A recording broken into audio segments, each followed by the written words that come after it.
Hi, fine folks. PT coming at you from my office. I'm sitting in my desk chair. This is where I spend most of my time when I'm here at the office, the command center.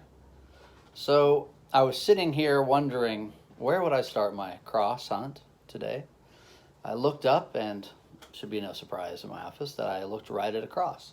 There's a small cross. I'm going to say a little bit about this one because I suspect you're mostly Protestants out there, but I bet there's a bunch of you that started your spiritual life as a Catholic, so you know what this is. This, of course, is a rosary. On the end of the rosary is a crucifix, different from a cross, because it has the crucified Jesus there, reminding people of the suffering that Jesus went through for us, something very central to Catholic theology, and certainly part of the Protestant theology, but our cross is empty because we focus on the risen Christ. Certainly that part is celebrated. The risen Christ is celebrated by the Catholics as well, but they do have a focus on the death and suffering of Jesus, that it may inspire us to preach the gospel even when it's hard. So I saw this rosary, and it reminded me of the very first ways that I meditated. And when I started meditating, I prayed the rosary. Shouldn't have put this down because I want to show you the beads. Many of you may know this. Like I said, up here in the Northeast, lots of Catholic folks. So there's 10 beads times 5. Then there's a break right here, a separate bead. You focus on the mysteries. There's 4 kind of mysteries that you focus on and meditate on as you say the Hail Marys. This is a decade because there's 10. So for every 10, you pray 10 Hail Marys, and then you meditate on the mystery, the first mystery of, and there's sets, 4 sets of 5. And they're named, if I remember correctly, the 5 glorious mysteries, the 5 joyful mysteries, the 5 luminous mysteries, and the 5 sorrowful mysteries. And there are different sets of these that pertain to different parts of Jesus' life. So the 5 sorrowful mysteries are around his arrest and suffering and death. Glorious mysteries, I believe, surround his birth. But they use the word mystery in the same sense that we use for the purposes of our meditations on the Christian mystics, in the same way that there's something, these things affect our lives and they're powerful and tell us the true nature of the universe created by God. But you can't fully comprehend them in an exhaustive way.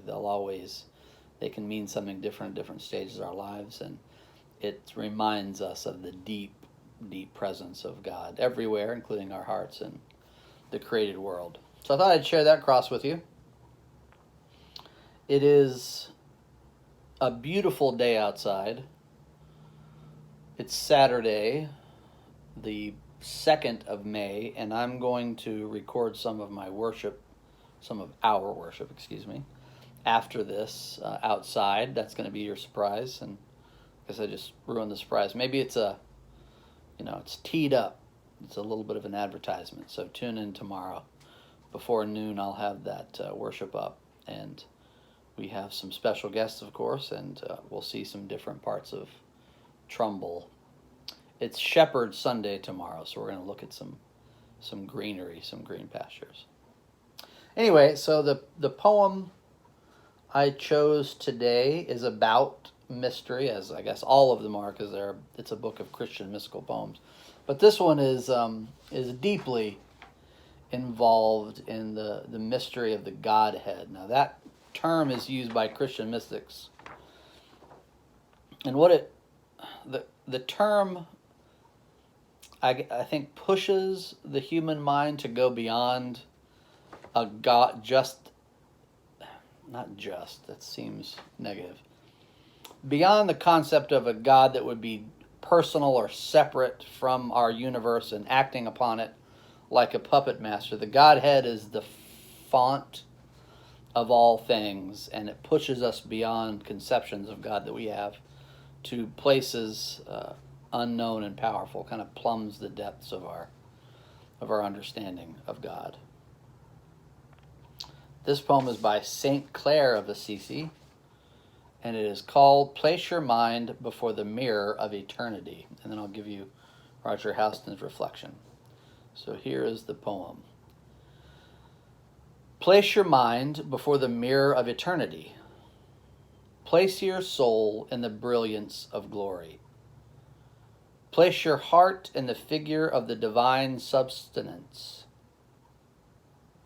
and transform your whole being into the image of the Godhead itself through contemplation, so that you too may feel what his friends feel as they taste the hidden sweetness which God himself has reserved from the beginning for those who love him.